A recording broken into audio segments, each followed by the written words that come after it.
Hello, people. Those of you who decided to come. Only 16 people here today. Let's give it a couple minutes. Hope people didn't forget we have a whole nother week of school.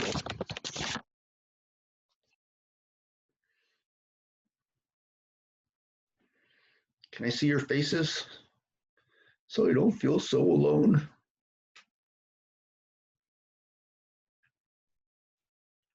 John Reeser, the man. He's always here. Stefan, did you just wake up? What the hell? Dude, it's 3:30.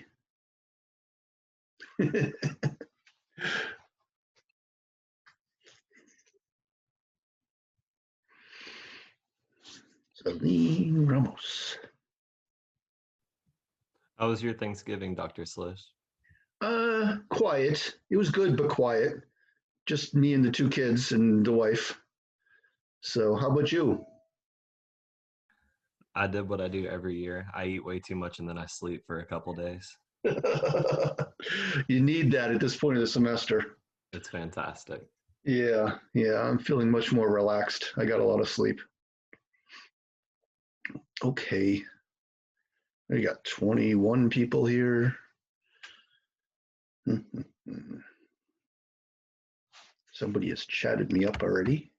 I like being chatted. Do you know when the final will be? Celine wants to know the final.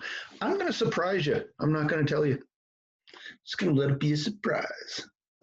No, I was thinking, I don't, because this is an online class, they kind of messed me up. I didn't expect this, but because it's an online class, we don't technically have a scheduled time to get together.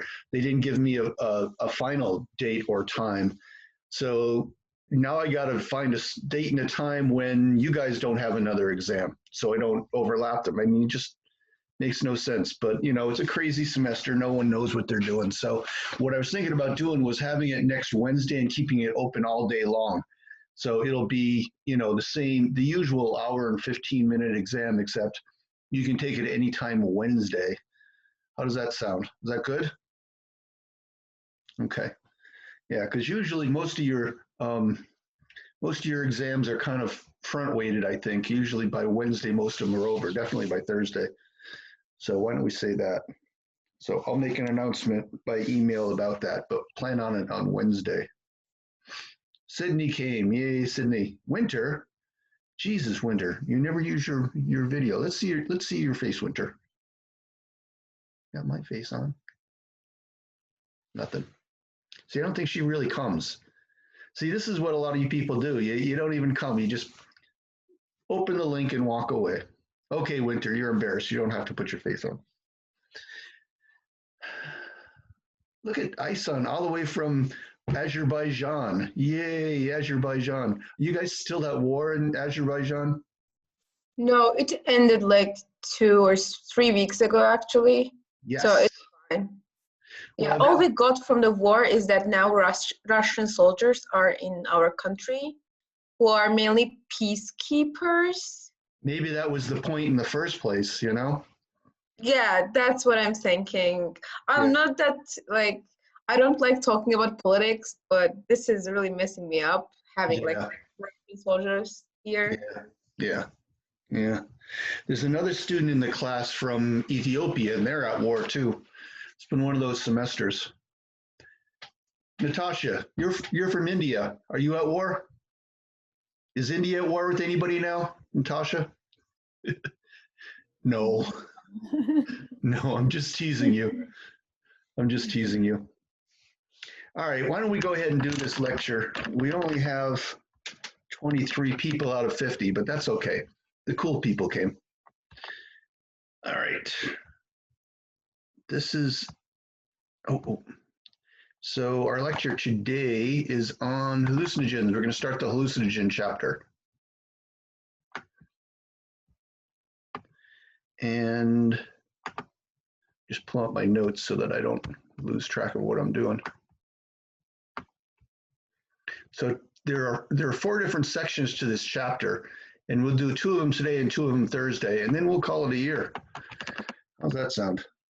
Good, Dr. Slish. Okay, so 4 different types or categories of hallucinogens, and they're all very different.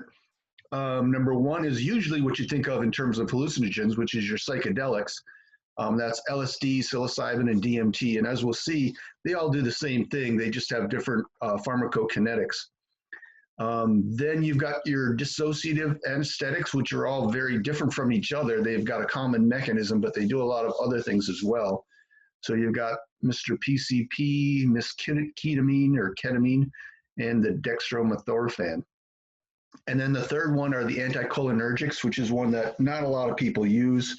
You can pretty much just go out and find some plants and do it if you wanted to try it, but it's not a fun thing to do from what I've heard. And the last one are your stimulant hallucinogens, which from I've heard are a fun thing to do, but I have never done that, unfortunately. And that is your MDMA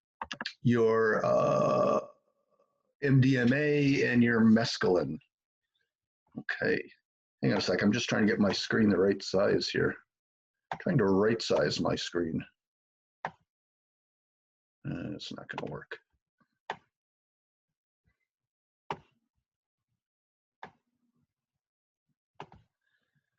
I need one of those computers that has 2 different screens going at the same time. I'm just too multitasky. Okay, so we're going to start out with our serotonin-like psychedelics. And these all are structurally similar to serotonin, and they all have effects based on activating serotonin receptors. So psychedelic in general means a drug that's whose primary action is to alter your consciousness or your perception of things. And the word comes from the Greek words for soul manifesting or mind revealing. And we'll see these are the ones where people say they get spiritual growth from them. So they're kind of interesting in that respect. LSD is synthesized. It's not a natural product, but it comes from a natural product called ergot. Ergot is a fungus that grows on wheat. And it puts out an awful lot of different amines, we call them, right? Vasoactive amines. So it was originally used as a medicine by midwives. You know, one major problem in pregnancy is excessive bleeding after giving birth, and ergot. Just extract of ergot can cause contraction of vasculature, so it can stop bleeding.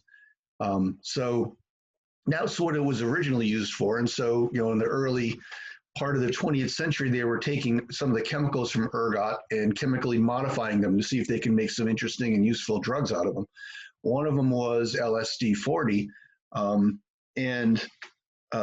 they saw it didn't have a lot of vascular effects, so they forgot about it. They put it on a shelf. 10, 15 years later, the guy who synthesized it, Albert Hofmann, pulled it out to see if there's anything useful about the drug, and he accidentally got some on his hands, and it's very non-polar, went right to his skin, and he had the first psychedelic trip. And, you know, at the time, they didn't know, so he tried it again a little bit later, and at the time, they didn't know what the potency of it was, so he figured, I'll take a gram, see what happens, and it turns out it doesn't take that much. So he had one heck of a trip. But anyway, that's where that comes from, Mr. Hofmann, and a Swiss pharmacologist. Psilocybin is a natural product. It's traditionally used in Mexico and the Southwest United States. So there's the main mushroom here is, I forget what it's called, psilocybe mushrooms, but there are several other mushrooms that can do this as well. I think I just got a chat. Did I get it? Hang on a second. I can't see the chat window. Oh, here we are. Isn't that what we blame for causing the Salem witch possessions? Yeah, that's one of the theories of the Salem witch trial thing, in that they ate a lot of wheat, and their wheat was potentially contaminated with ergot. So, you know, when they see people flying around the room and stuff, you know, the question is, you know, were they in ergot poisoning, and that's what was making it happen. It's a possibility. That's a hypothesis that's been out there. I'm not sure how much data there is on it at this point, but that's one of the possibilities. Yeah. Okay, but back to psilocybin. This is something that's been used by indigenous people for, religious and medicinal um, practices for centuries. Um, Again, I often wonder how did the first person try one of these and see how it happened. But anyway, the main mushroom is the one you see there, but there are other mushrooms that produce psilocybin as well. There's a book by Michael Pollan that I read recently. I think it's called How to Change Your Mind. And he was in the Pacific Northwest, and there was a specific kind of mushroom, and he wouldn't tell anybody where he was because then so people would go and just use them all up. There wouldn't be any left. And it was small and had a slight blue color to it. So there are several different mushrooms that have this psilocybin in it. And that is your magic mushroom. DMT, dimethyltryptamine, is another one. And this is one, I think it's produced in your brain at very low quantities. And there's a plant here, Psychotropia viridilis, that produces in high quantities. And so you could take that plant and you will get the trip from it. But DMT has got a very short half-life. So it lasts, well, we'll see in a minute, but it lasts, a half an hour or so. And by mixing it in with another plant, a plant that blocks the metabolism of DMT, you can make it last a lot longer. So again, imagine these indigenous people knew nothing about chemistry or pharmacology, but they were just testing different plants and mixing them together, and it came across the right combination at some point that made this DMT last longer. So they had their medicinal or spiritual trip from it. So very, very interesting development of that drug. Anyway, oops, what am I doing? That's the 3 different types. So I'll usually talk about LSD, psilocybin, and DMT, but ayahuasca is DMT plus, basically, to make it last longer. So the main difference between these is the pharmacokinetics, because they all activate the exact same receptor and produce the exact same response. So the big difference then is LSD is extremely potent, 100 micrograms. It's a very small dose. Just for comparison, if you were, extremely anxious, or say you were going in for MRI, right? You're really anxious because you don't want to be put in that little tunnel. The doctor might give you 10 milligrams of diazepam, of Valium. That's 10 milligrams. That's 100 times. This is 100 times less for LSD. So it's very potent. And it takes between 30 and 90 minutes to come on. Again, it's unclear why that it actually takes that long, because it's not really taken orally. It's more absorbed across the mucous membranes. And that's usually a fast onset, but it takes a while for it to actually produce its effects. And it peaks in about 3 hours and lasts like 6 to 12 hours. So you pretty much can count on 10 to 12 hours anyway. Psilocybin then, 10 milligrams, so quite a bit more. The onset is about 30 minutes. And again, it isn't about absorption or distribution. Again, there's something funky about these that makes it take a long time to come on. I actually asked one of the main researchers. That's the great thing about being a scientist. You can always talk to any other scientist and they're cool about it. So there's this guy, Robin Carhart Harris, who did a lot of the fMRI studies on psychedelics. And I just sent him an email and I'm like, hey, how come it takes so long if you're injecting it? Because they're doing these tests where they inject psilocybin and it still takes, an hour for it to kick in. And he said, no idea. Nobody knows why. So it isn't like a slow onset because of the absorption parameters. It's just these drugs take a long time to come on. But anyway, that psilocybin then peaks in about 2 hours and it'll last between 2 to 6 hours. So typically, when people are using this therapeutically, which we'll talk about in a little while, they're using psilocybin and not LSD because it's shorter and a little more controlled for that reason.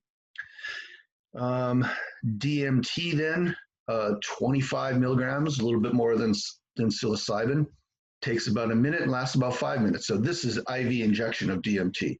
So with IV injection, it comes on really fast and doesn't last very long, 20 minutes or so. That's why they used to call it the businessman's high. You could go home and have it for lunch and then head back to work. I don't know why you would want to, but you could. So anyway, that's very short acting. And again, because it's metabolized pretty quickly. Let me check something real quick. Just thinking of a figure I wanted to show, which I don't think is in my PowerPoint. There it is. All right. I'm going to show you something different here. So I don't know why this isn't in my PowerPoint, but so if you look at these 3 different drugs, they're all very similar to serotonin. Here's serotonin. You've got this benzene ring here, this heterocyclic 5-member ring here, and a nitrogen sticking out over there. So your amino acid. I think there used to be a carboxyl here, which would make this into tryptophan. But you take that carboxyl off, and now it's serotonin. So here's LSD. See, it's got the same heterocyclic structure, and then here into the nitrogen's the same. Here's DMT. Oops. Same structure over to this nitrogen, very similar to serotonin, right? Difference is 2 methyl groups there. Psilocybin, same basic structure with the nitrogen. And psilocin here, again, same structure as, almost the same as DMT, isn't it? Except for that hydroxyl group there. So psilocybin, look at this big phosphate group there. Is that going to go across the blood-brain barrier? No, it is not. Big negative charge there. Also has a positive charge here. So psilocybin is not psychoactive. It gets converted into a psilocin in your liver, and then it can transport into your brain. So the mushroom itself doesn't have any effect. Your liver converts it into an active species. And that's one of the things I talk about when we talk in chapter 1 about the cytochrome P450 system, because it's not, looking for the psilocybin to change it into something else. It's grabbing random organic chemicals and changing them in some way. So this is an example of the liver actually activating a drug instead of inactivating the drug. Dr. Slish, could I ask a question about that? Sure, go ahead. You said all the structures are like pretty similar to each other. Would that mean like these chemicals are acting like they're like mimicking the neurotransmitter rather than like working on a receptor? They're mimicking the neurotransmitter by working on a receptor. So this will bind to all serotonin receptors, and these will bind to only one specific subset of serotonin receptors. And that's because the structure is a little bit different, but they're basically agonists. They're all activating receptors. Okay, thank you. Does that make sense? Okay. Yeah. So getting back to pharmacokinetics, this is typically how LSD is spread. See, you would take one of these little squares, like each little square would have a dose on it, and you take that little square off and you suck on it. And that's because it's so potent, you can't really put it in a pill. There isn't much there. So the easiest way to do it is to dissolve it in a solvent, put a little drop of it on each of these squares, and then serve it up that way. Okay, so share, back to this. Oops. Stop. Okay, pharmacological effects. Okay, so why don't we talk about serotonin again? So serotonin, we've talked about a little bit. The neurons that come from the raphe nucleus go up, and they spread all over your cortex, mainly cortex, and they're going to affect your mood, right? They're going to make you feel relaxed and happy and kind of modulate your mood. And that's because they're hitting everywhere in your brain. Now, different parts of your brain are going to have different serotonin receptors. The main ones are serotonin. Well, here's something else you need to know. In the scientific world, we usually don't say serotonin, we say 5-hydroxytryptamine, so 5-HT. So there are a lot of 5-HT receptors, and 5-HT just means serotonin, so don't get nervous about that. So there are 5-HT 1A, 5-HT 1B, 5-HT 2A, 2B, I think all the way out to 5-HT 4, and several different varieties of those 5-HT 4s. So there are a lot of different serotonin receptors.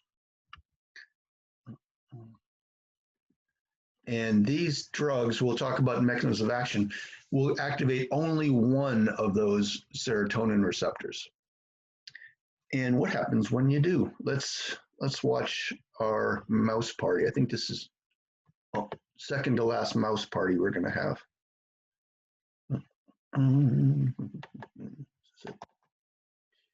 Nope, that's not it. I'm going to learn how to use this computer one of these days. Yeah. Now we're dancing.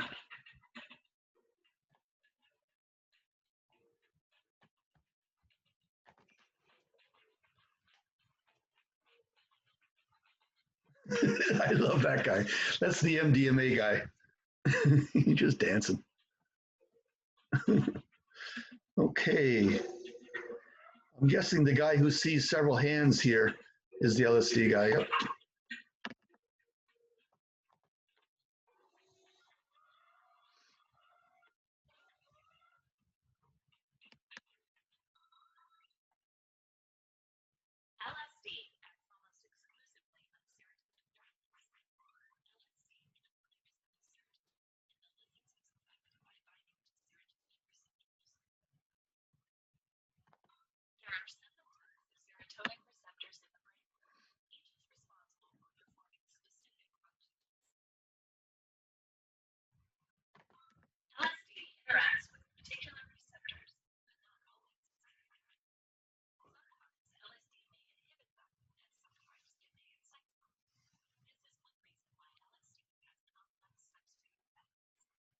Not really. This is a little old. That's not really. LSD and other hallucinogens excite a particular region of the brain. Raphe nucleus.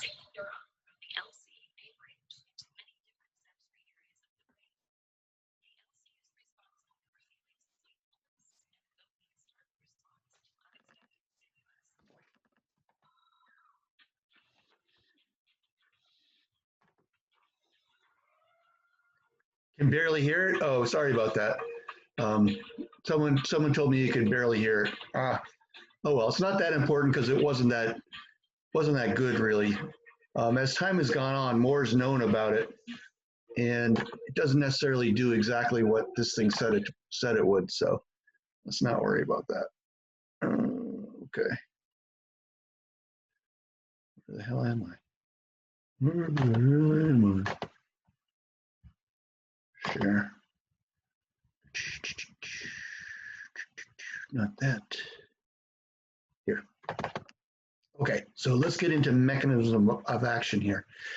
Here's our mechanism of action. And this is really complicated. It's kind of complicated. It's a mechanism we really haven't talked about yet.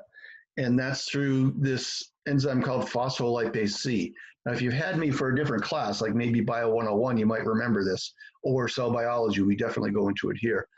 But your receptor is another G protein coupled receptor, and the one we're interested in is the 5-HT2A receptor. So these drugs are specifically activating this 5-HT2A receptor. And that activates a G protein, that activates this enzyme, phospholipase C, causes breakdown of PIP2, and that will activate PKC, protein kinase C, which will then phosphorylate a channel. Bottom line, I don't think I would ask you all this thing, but basically what it's doing is increasing calcium influx in an axon bulb. So let's see how this goes, and then we'll talk more about it.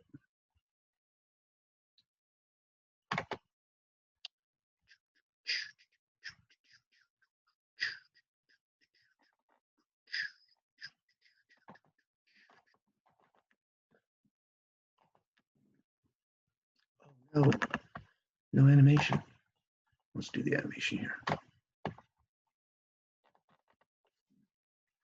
So here comes the serotonin, or LSD, activates the G protein, activates phospholipase C, breaks down phospholipase, or PL2, activates PKC, phosphorylates the channel, and more calcium comes in.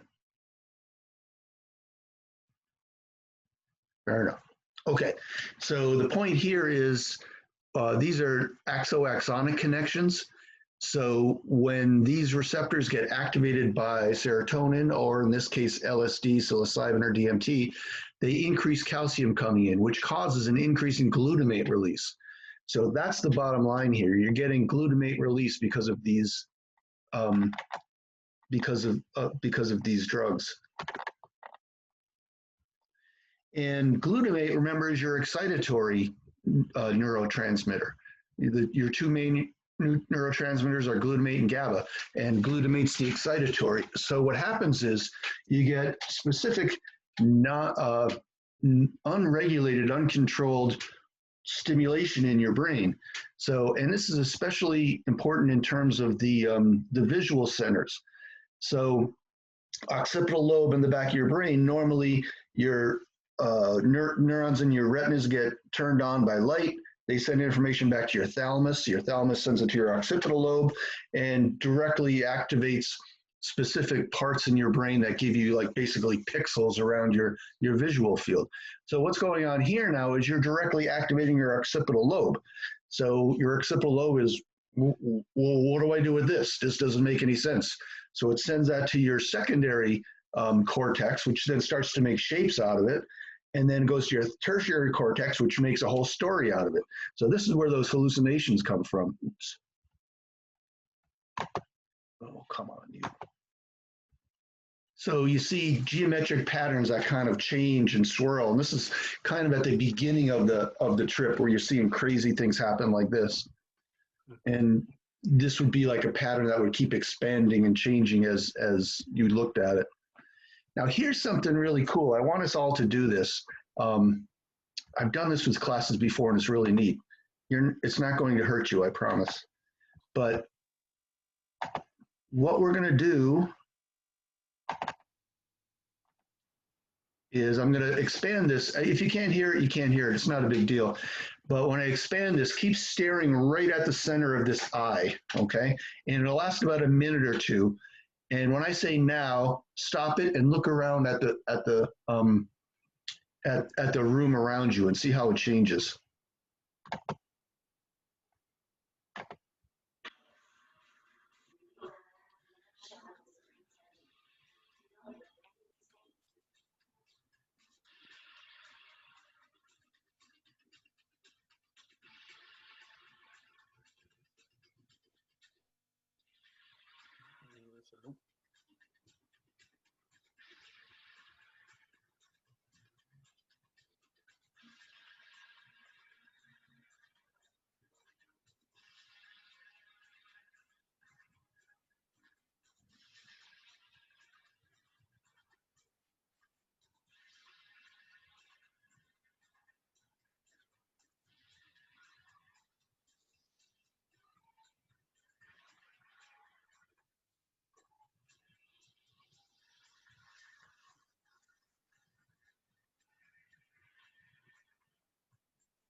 All right, look away from the screen real quick. Look around your room.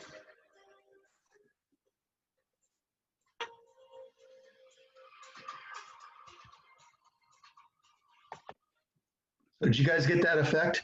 It's like the whole room is doing this. I see flowers. Yeah, I kind of did too. It was like the picture on the wall over, it was being turned into a different shape and it looked like flowers. So what's going on there is basically you got those things changing. Your brain's trying to stop it. So your brain is like countering what it's seeing to try and get it to stop. And then when you look away from it, your brain's still trying to counter it, but there's nothing moving. So then your brain moves the world on the other side. So it's kind of crazy. But the basic idea with that exercise is that's what it looks like when you first start getting high with the LSD, in that the walls start to move and change shape and stuff like that. And again, that's because of that direct stimulation in your occipital lobe by the release of glutamate. Mm-hmm.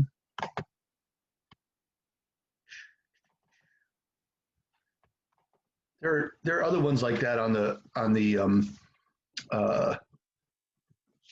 web as well, on YouTube, which they all do kind of the same thing.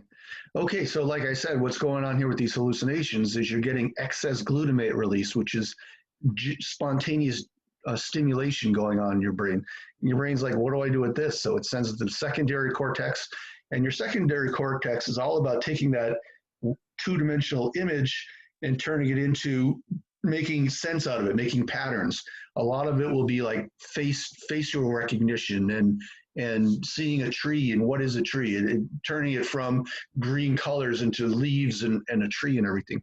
So your secondary cortex tries to make sense out of the primary cortex. And since the primary cortex isn't making sense, it says, I don't know, let's make some symbols and patterns and stuff. So it does all of that kind of stuff.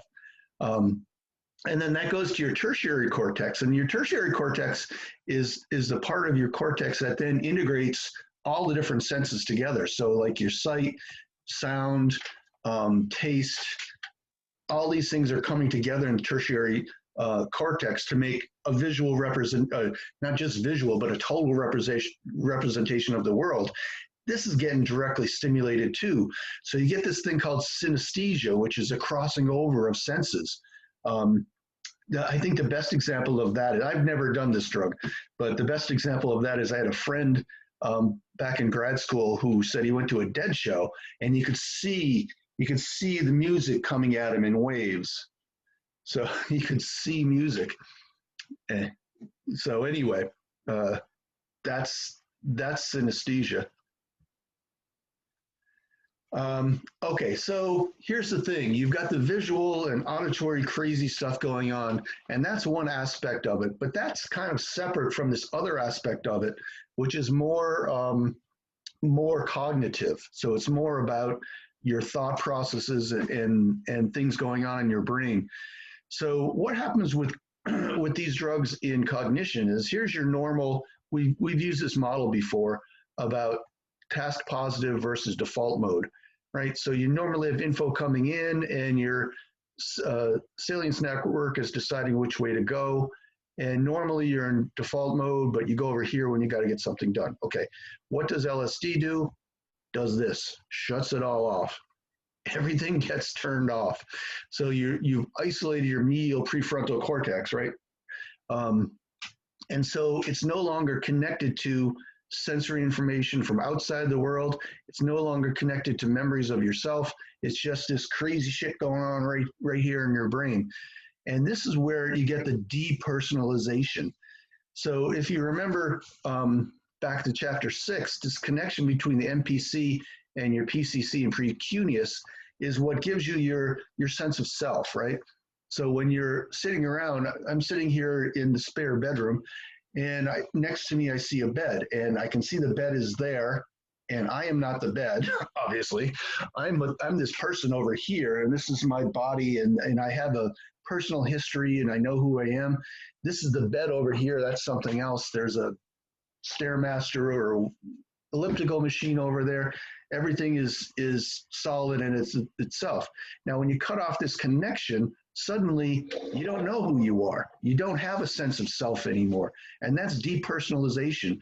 They call it like an out-of-body experience. I'm no longer in my body. I'm purely a spiritual being now. Just my brain is out there experiencing things without my body. And when you do this, you get this spirit feeling of oneness. In other words, yes, I'm separate from this bed, but this bed is part of me too, because I'm part of the world, and the bed is part of the world. So I am part of this bed as well. Everything is one. We are all one body, one spirit. I got Catholic there for a minute. Um, one body, one spirit in Christ. It's funny how those things come back. So anyway, this is where people get the spiritual enlightenment.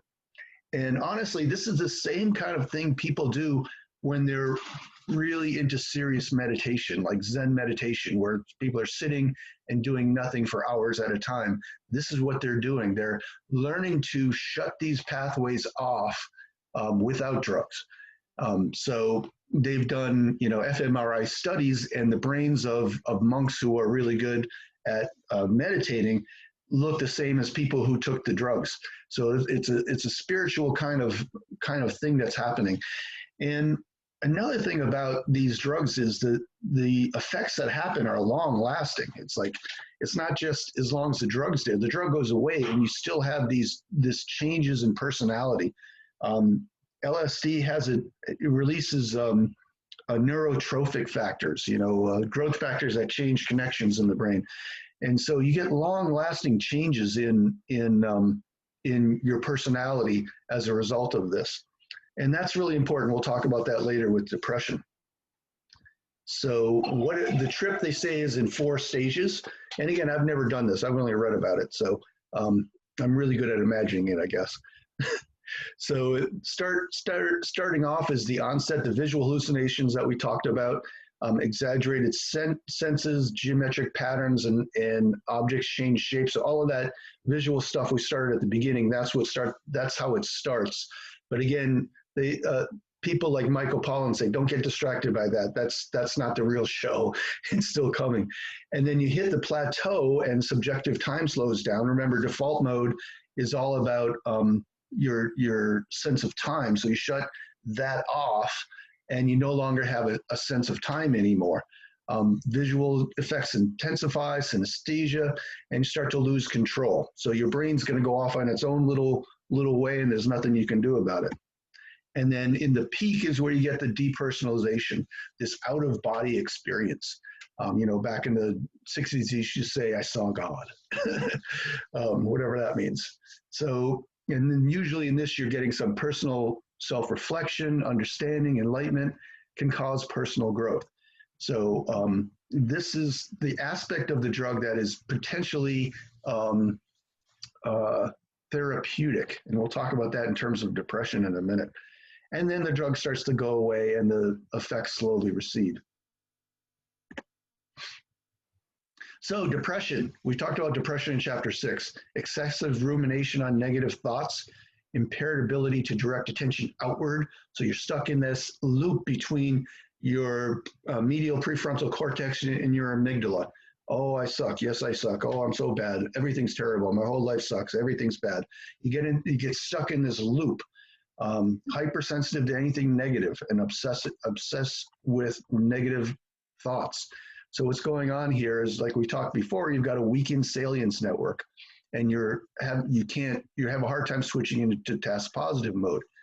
Mainly, you're in this amygdala default mode loop, and you're stuck in that loop. So here's our strong loop here between your amygdala and your MPC, weakened here, so you have less of a sense of yourself and just a sense of these negative thoughts. And what does LSD do? Boom, shuts it all off. So it's kind of like just shutting it off and then restarting it. Like when your heart goes into defibrillation and they put the paddles on and go, and the heart goes, oh, the hell was that? All right, let's start over. So it's like shuts all of that off so that now you can develop more rational patterns of thought.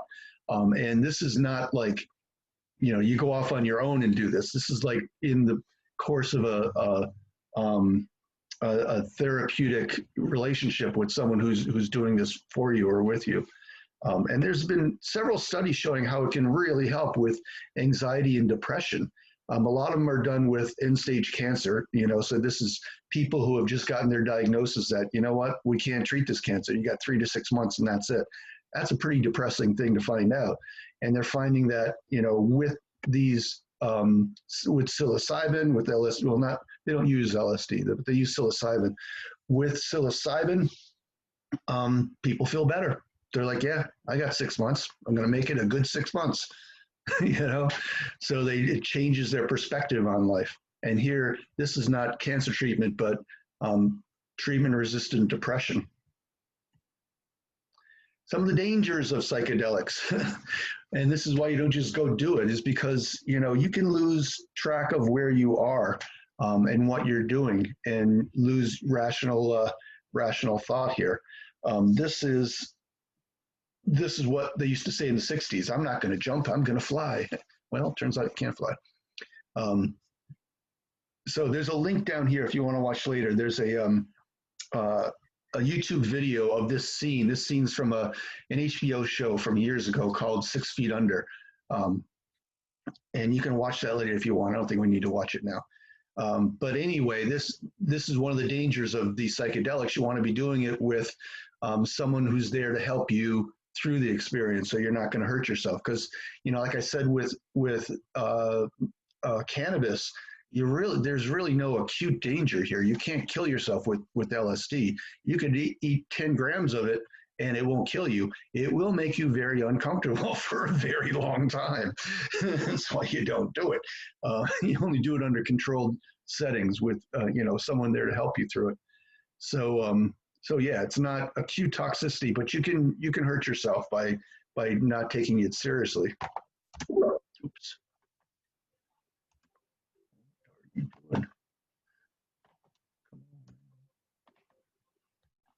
Hang on. Okay. Other negative effects, long term, you can get things like trailing images and after images. These are like flashbacks, they call them. And back in the day, they used to say it was because some LSD was stored in your spinal cord and it got released, and suddenly you're on another trip.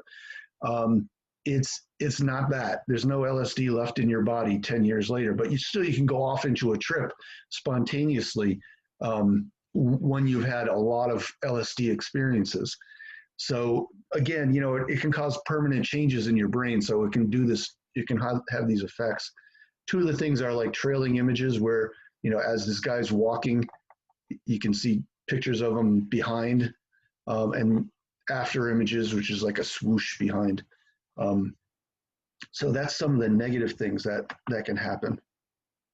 And also precipitation of psychosis, which is not a good thing. We talked about this a little bit in, hang on a second. I'm just checking my notes to make sure I didn't forget something. Yeah, precipitation of psychosis. So if you remember back to chapter 10, figure 10.11, I was talking about how psychosis develops by synapses being pruned back. So the normal part of getting older and making your brain better and sharper is synapses dying back, and some getting stronger, others getting weaker and dying, and that just makes your brain work better. But if you lose too many synapses, then you can go into psychosis. So what we have here is a drug that causes glutamate release. So glutamate can be toxic to your brain. Normal physiological use of glutamate in your brain is fine. You overload glutamate and neurons start to die back. So if someone is susceptible to psychosis, maybe they're someone who you're kind of on the edge there, it can push them over into full-blown psychosis. I read a book, I think Rainbow something. It was written by Kurt Vonnegut's son, and it was about he and a bunch of friends in the 60s went up to Alaska to start a farm and a commune, like the old 60s thing to do, or maybe it was in Seattle. And they were all doing psychedelics, and he was just someone who was sensitive to it, and he just went right off into psychosis. And they had to haul him back into town and put him in a mental hospital for a while. He got his shit back together, but it was, that's the kind of thing that can happen. Okay, so that is psychedelics. Any questions? That's what I have for psychedelics. I'm going to move on to your dissociatives in a second. No questions or comments? What are we down to? We're down to 19 people. That's okay. Cool people are still here. Okie doke. So the next thing is the, come on, man. There. Dissociative anesthetics. So these are all synthesized chemicals, and they're chemicals that were made by drug companies trying to find a good, trying to find good, I'm in class right now. trying to find good drugs for surgery, like an injectable anesthetic, rather than they were using inhalation anesthetics at the time, things like ether and chloroform, which are not the best drugs for that. So they're looking for some kind of injectable anesthetic. So they thought, well, how about if we block sodium channels? Sodium channels are all over the brain. Hang on a second.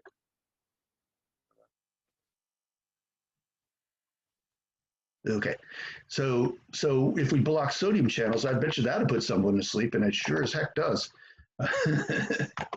It'll shut you right down. And they call them dissociative anesthetics because they cause that depersonalization.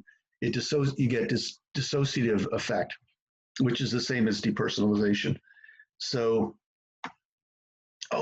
one quick thing I forgot to say about LSD is the effects decrease pretty rapidly with constant exposure. So your 5-HT2A receptors will downregulate if you use LSD too much, and it'll stop having an effect. So that happens pretty quickly. So your tolerance happens quickly, but then it goes away in a couple of days. And usually there's not addiction to this because it stops working. You don't use it every day. Okay, back to dissociatives. So here we're talking about phencyclidine, PCP, ketamine, and dextromethorphan. So these were all synthesized to use as anesthetics. They typically, ketamine is still used as an anesthetic. PCP is not, nor is DXM. And PCP is not because it causes some really crazy violent dreams and people lose control of their themselves on PCP. So it's not used clinically anymore. Ketamine still is. I talked to a friend of mine who's an anesthesiologist, and I said, why do you use ketamine when you've got things like morphine and all that? And he says, well, it's faster, it works fast, and it goes away fast. And also, if you've got someone who's already addicted to opiates, you can't use opiates to put them to give them sedation because their receptors are so downregulated.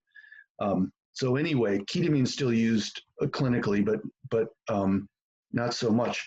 Dextromethorphan is used as a cough syrup, actually. You can go out to the store and buy DMX. What is it? Robitussin DM has got dextromethorphan in it. And if you're really, really anxious for a dissociative experience, that will give it to you. But again, it's kind of nasty from what I hear. Okay, so PCP is usually dissolved in some kind of solvent, and then they dip cigarettes in it and they smoke the cigarette. You do get a euphoric rush with PCP, which is why it's addictive. It's the only hallucinogen that is addictive. Lasts about 4 to 6 hours. Metabolized in the liver. So PCP is a really nasty drug. I've got a bunch of videos in Moodle you should watch of just people who are like gone on PCP and you can't stop them. Actually, let's pull one of them up now because I know they can be quite hilarious at times. We've got time to kill, right? Just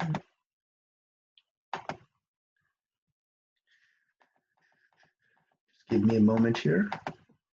Un momento, por favor.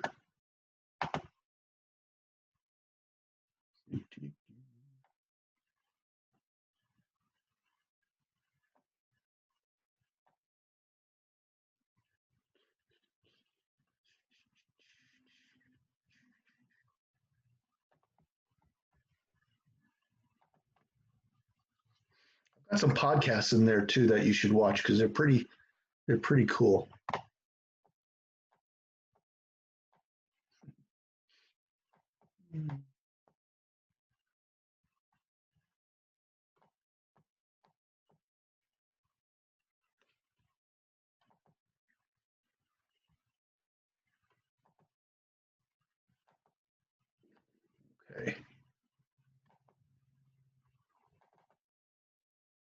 Don't smoke dust.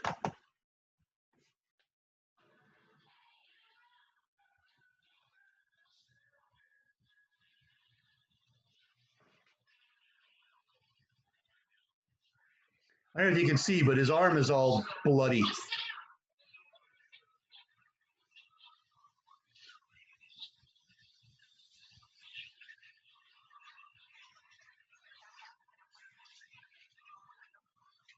This guy is out of his mind.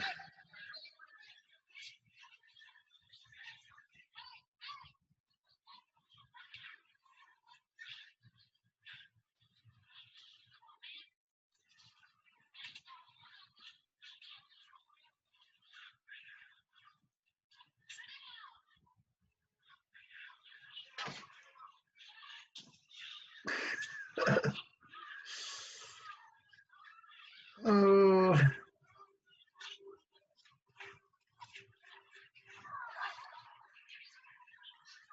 Been there, done that.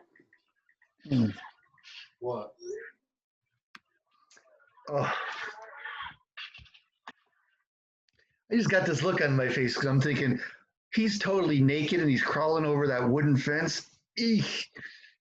That's pretty horrible. There's another video I have. I don't know if I can find it now, and I don't want to waste your time. But there's another video of this guy. He's dressed like a ninja, and he's got this ninja sword, and they're shooting these, less than lethal pellets at him. Has no effect whatsoever. Big boy damage to that fence, absolutely. I got to tell you, that little female cop, she's tough. She's tough. There's no way I'd get that close to that guy. He was big, and he didn't know what he was doing. And the thing about PCP too is they feel no pain, right? Sodium channels are blocked, so there's no pain reception, and so they can just, like, he smashed his arm through that wall. I mean, it didn't hurt. It didn't hurt at all. Usually, what makes you stop doing something is it hurts, so you stop. Like, when the police put the cuffs on you, why don't you break those cuffs? You probably can, but you don't, because you pull to a certain extent, and then your arms start to hurt. You get pain on your wrist. PCP, you don't feel any pain. You break it. You break both arms too, but you don't feel that either. It's just crazy. And that's why one of the side effects of PCP is death by cop. Christy's seen that a couple of times. You want to give us a for instance? This is when I was working down in Texas. So everybody knows it gets hot down there. Yeah. Had a guy that had his nephew with him, and he was on a major highway. When me and my partner pulled up, there was a ring of various law enforcement agencies around his car. Apparently the guy had abducted his nephew. The boy got out of the car when the guy pulled over. He was running down the highway. This is a major highway through, like, the Houston area, just north of Houston. Running down the shoulder of a major highway. The guy had come out of the car. He was naked, kicked the windshield out with his foot. It took about 8 tasers. Oh, God. To take him down. And when we got there, he was prone on the ground, asphalt highway, naked, hogtied. And he was still fighting. Oh, my God. Oh, my God. So the highway was probably 100 degrees or more, right? Oh, easily. Oh, probably more than that, because it's blacktop. Blacktop gets hot. Yeah. Oh, God. Yeah, and he was still fighting. Hey, kids, don't do PCP. Yeah, it's bad stuff. Okay. So anyway, what does it do? Let's get into mechanisms of action, because we're starting to run out of time here. Okay, so here's the thing about these drugs. These are what in pharmacology we call dirty drugs, because they activate or block a lot of different things. PCP, the thing that they all have in common is this: the NMDA receptor. So the NMDA receptor is the glutamate receptor. Glutamate's got 2 different receptors, NMDA and AMPA. AMPA is separate. We don't talk about that so much. It's very important, but that's not what we're talking about here. This is the main glutamate receptor. So by blocking that, it's shutting the brain off. But it's also going to activate the nicotinic receptor, the opioid receptors, and the dopamine receptor. It's actually blocking nicotinic, but activating opioid and dopamine. And here you've got kappa opioid, which is the psychedelic one. So maybe that's where they're getting some of the craziness from too. Oops. Ketamine. These are all the things that ketamine does. Again, starting off number one, NMDA receptor antagonist. So you're blocking that glutamate receptor and that's shutting the brain down. But antagonizing nicotinic receptors, mu and opioid agonist, dopamine antagonist. So this is all the same as PCP. Then you've got antimuscarinic effects on the reuptake inhibitors, calcium channel blockers, sodium channel blockers, nitric oxide synthase, sigma 1 and 2, AMPA receptors, all these other things. Dextromethorphan then, and MDA is number one. That's what they all do, and that's why they're all in the one class. But now you've got serotonin reuptake inhibitor, mu and kappa receptor agonist, nicotinic acetylcholine receptor, so all kinds of things. So these are really dirty drugs. They do a lot of things. And some things will activate at some concentrations and other things at other concentrations.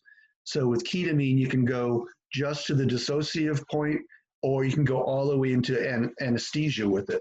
And it's being used for depression as well, because of that kind of dissociative effect, separating the person from their amygdala and cutting off that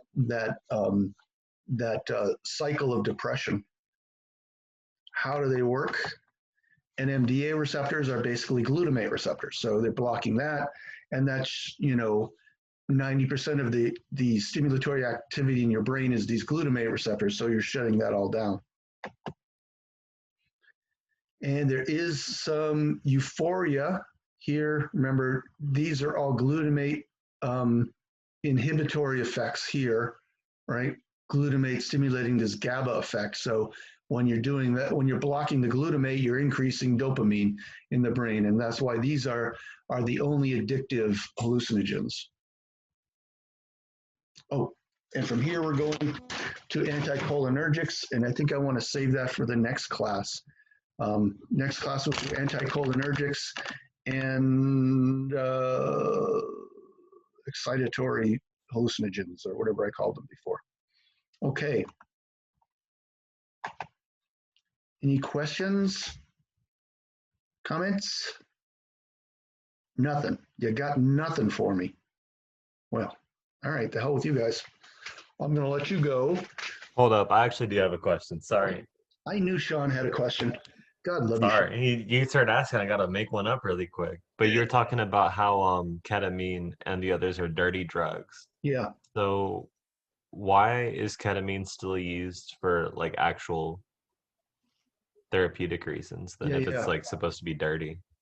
Yeah, I don't know. That's a good question. That's what I asked my friend, the anesthesiologist. And well, like I said, one of the things he said was because it's a little more controllable. Like if you go to really high concentrations, you're going to put the guy down, and you can back that up quickly. It metabolizes quickly, so it's a little more controllable than like a Valium type drug, I guess. So that's why they use it. And also, the abuse potential of the other drugs, and if someone's abusing Valium, then you can't put them to sleep with a Valium drug because you've changed those receptors. But it's used a lot as an animal tranquilizer, ketamine. Typically, if they're doing surgery in a lab on an animal, they'll use ketamine. But yeah, I don't know why exactly. It's still useful clinically, but not for too many things. And like I said, starting to use it for depression. I hear they're having good results with that, just like they are with psilocybin and LSD, or psilocybin, I should say. Ketamine doesn't have the problems with it. Ketamine doesn't affect your blood pressure like some of the narcotics do. Okay. So if we have somebody that has an injury, we can use the ketamine first, or better than some of the narcotics. For like pain. Yeah, we use it for pain management. We use it for excited delirium. Mhm. I used it a week ago on a lady who ended up having a no, she had a femur and a pelvic fracture. Mm, And she was on Suboxone. So none of the narcotics that I carry are yeah, going to work. So the ketamine worked great. right. Okay. So it doesn't have some of the negative side effects of narcotics, like the nausea, the vomiting, the blood pressure problems, and things like Mhm. that. Okay. Good. Good. So it has a good clinical role then. Yeah, absolutely. Okay. Any other questions? No questions. All right, guys. Thanks for coming. Hope to see you again on Thursday for our last class, and I will send you an email about our final. But I'm pretty sure what I'm going to do is just have it open all day next Wednesday, and you can take it when you're ready. All right. See you later, guys.